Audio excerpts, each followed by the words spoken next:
When your own daughter, who hasn't spoken to you in nearly a decade, suddenly calls you and says, "Dad, come to dinner, but bring money." What would you do? Would you ignore her like she ignored you for years? Or would you show up just to see what she's become? Because when my daughter said those words to me, after all the pain she caused, I didn't hesitate. I went to that dinner. But what she didn't know was that this time, I wasn't coming as the broke, desperate father she remembered. I came with a surprise that would change everything. I still remember that phone call like it happened yesterday. My phone rang late one evening, an unfamiliar number flashing across the screen. I almost didn't pick up, but something told me to answer. And then I heard that voice, soft, unsure, but painfully familiar. "Dad." My heart skipped a beat. For a moment, I couldn't even speak. I hadn't heard her voice in 8 years? 8 long years? I whispered, "Lily." And she sighed, almost as if she was annoyed that I still recognized her. Then she said something that both confused and angered me. "Come to dinner tomorrow night. At the Oak House. And bring money." That was it. "No, how are you? No, I miss you. Just an order." Like I was some ATM she could summon at will. Before I tell you what I did, you need to understand how we got here. How my own daughter turned her back on me. When Lily was 16, her mother, my ex-wife, Angela, filed for divorce. Angela was cold, manipulative, and obsessed with appearances. I was the opposite. Quiet, hard-working, and maybe a little too soft-hearted. Angela came from money, and when we divorced, she made sure she kept every dime of it. She told Lily horrible things about me. That I was lazy, that I didn't care about her future, that I left because I didn't love them. None of it was true, but Lily was young and impressionable. She believed every word. When Angela remarried a wealthy businessman just months later, Lily was thrilled. She suddenly had new clothes, private school, and a shiny new car on her 17th birthday. Meanwhile, I was working 2 jobs just to keep a roof over my head. I tried calling her, texting her, even showing up at her school once. But she wouldn't even look at me. I remember standing outside in the rain, watching her walk right past me with her friends, pretending she didn't know who I was. That moment broke something inside me. Over the years, I sent letters, birthday cards, graduation notes, small gifts, none of which were ever acknowledged. When she turned 18, she blocked my number. I watched from a distance as she grew up through social media. The posts, the vacations, the graduation photos. And I wasn't in a single one. Eventually, I stopped trying. I told myself I had to move on, even if it meant carrying that ache forever. Then, out of nowhere, that call. "Come to dinner. Bring money." I spent the entire night staring at the ceiling, torn between anger and curiosity. Why now? Why after all these years? But something in her voice, there was a hint of desperation. Maybe, just maybe, this was her way of reaching out. Even if it was awkward and selfish. So, I went. But not as the same man she remembered. See, after the divorce, I threw myself into work. I started a small construction company, and after years of sweat and sleepless nights, it grew. I became successful. Quietly successful. Not mansion and yacht successful, but enough to never worry about bills again. I never flaunted it. I lived simply. So when Lily demanded money, she had no idea that her broke dad could probably buy the restaurant she wanted to meet at. When I arrived at the Oak House, I saw her before she saw me. She was sitting at a table near the window, scrolling through her phone. She looked older, of course, polished, beautiful, but with that same arrogance she got from her mother.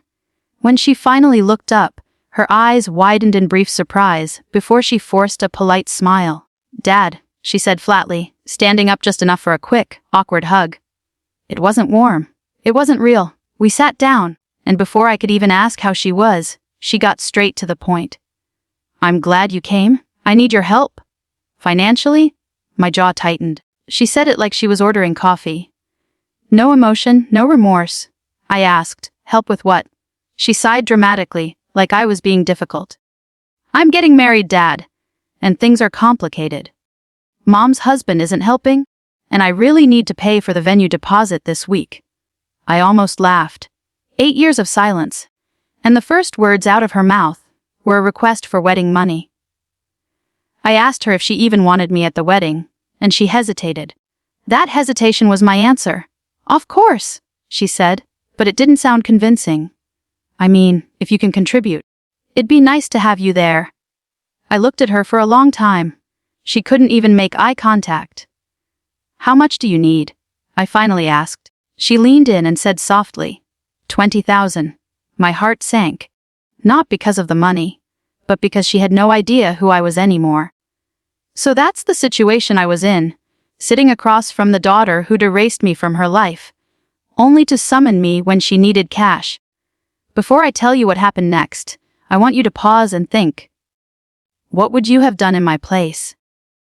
Would you have handed her the money just to stay connected?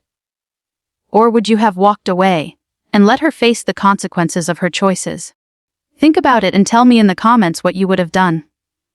After a moment of silence, I smiled and said, "Sure, I'll help." Her face lit up. The first genuine reaction I'd seen from her. "Really?" she asked, like she couldn't believe it. "Yes," I said. "But there's something you should know first." I reached into my jacket and pulled out a small envelope. She looked confused. I slid it across the table and said, "Before I give you anything, I need you to read this." Inside the envelope was a letter. One I'd written years ago. It was one of the dozens of letters I'd mailed to her that she never opened. I'd written it on her 18th birthday, the day she blocked me. In it, I'd told her everything. How proud I was of her, how much I missed her, how I forgave her no matter what she believed. She looked at it like it was a foreign object. "What is this?" she asked. "It's something you threw away a long time ago," I said quietly. "I just want you to read it now." She hesitated, then opened it. Her expression changed as her eyes moved across the page. Confusion, then disbelief, and finally guilt. Her voice cracked. You wrote this for me." "Yes," I said. "Every year I wrote to you. Every year I tried. You never answered." But I never stopped caring. Tears welled up in her eyes, and for the first time, she looked like my little girl again. She whispered, "Mom said you didn't want me." I felt something heavy lift off my chest. "She lied," I said softly. "But you believed her, and you never gave me a chance." She put the letter down and covered her face. "I'm sorry, Dad. I was stupid." I thought. Her voice broke completely. The waiter came by to refill our glasses, and she wiped her tears quickly, embarrassed. I let her compose herself before I continued. "Lily, I didn't come here to give you money. I came because I wanted to see you. To know you're okay." She nodded, still sniffling. "I don't deserve anything," she said, "but I do need help. I'm drowning in debt. My fiancé lost his job, and Mom doesn't care." I stared at her for a long time. "You're right. You don't deserve it. But I'll help anyway." Her eyes widened. "Why?" she asked, genuinely confused. I smiled sadly. "Because you're still my daughter. And maybe this is the second chance we both need." I pulled out a check and placed it on the table. "Not for 20,000, but for 50. This is a gift," I said. "But there's one condition.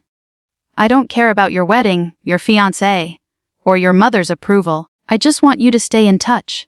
Come to dinner once a month. No money, no favors, just time." She stared at the check, speechless. Then she nodded slowly. "I will. I promise." For a few months, things were different. She started calling me, sending photos, even inviting me to small family gatherings. It felt like I was finally getting my daughter back. But then, one day, I got another call from her fiancé. He wanted to meet. We met at a cafe, and he got straight to the point. "Mr. Thompson, I think you should know. Lily's mother told her to ask you for money again. She said you owed her for leaving." My blood ran cold. "Is that true?" I asked. He nodded. "But Lily said no. She told her mom she doesn't want to hurt you again." That moment broke me in the best way possible. Maybe she really had changed. The wedding happened a few months later. Small, intimate, and beautiful. When the father-daughter dance came, she took my hand, looked into my eyes, and whispered, "Thank you for not giving up on me." And right then, I knew. All those years of pain were worth it. Looking back now, I don't see that dinner as a betrayal anymore. I see it as a turning point. The night my daughter found her way back to me? Sometimes, people hurt you not because they're cruel, but because they're lost. And when they finally return, you have a choice to stay bitter or open the door. So if you were me, would you have gone to that dinner? Would you have forgiven her? Let me know in the comments. And if you think I made the right choice, hit the like button. Subscribe for more real life stories like this, and share your thoughts below. I read every one of them. Thanks for listening, and I'll see you all in the next story.